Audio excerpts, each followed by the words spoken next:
সেই সরিষার মাঠ থেকে মৌমাছি মধু সংগ্রহ করে এই বক্সগুলোতে জমা করছে। এখানে 120টা বক্স আছে, আর সেই 120টা বক্সের যেই বক্সের যে ফ্রেমগুলা, সেগুলাকেই এই পাম্পিং মেশিনে পাম্প করে মধুটাকে হারভেস্ট করা হয়। মোটামুটি এটাকে এখনো ড্রামে ভরা হয় না, একটা ড্রাম এখানে ভরা হয়েছে। এটা ওঠানোর পরে যে এখানে যেটা জমছে সেটাকে হয়তো বা ভরা হবে পরে। তো এই হচ্ছে মধুর ফাংশন।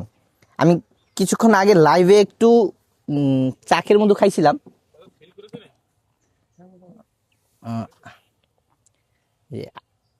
আপনাদের জন্য আরেকবার দেখাই। হ্যাঁ,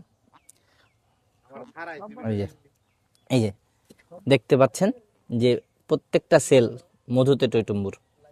হ্যাঁ, আমি পেজের লাইভে একবার খাইছি, কন্টেন্টের জন্য আরেকবার খাইতেছি। এই কন্টেন্ট ক্রিয়েট করলে না এই টেস্টটা পাওয়া যায়। হ্যাঁ,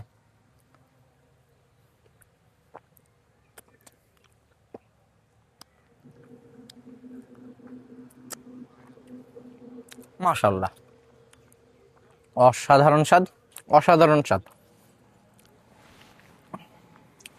এই র মধুটাই চলে যাবে আপনার হাতে।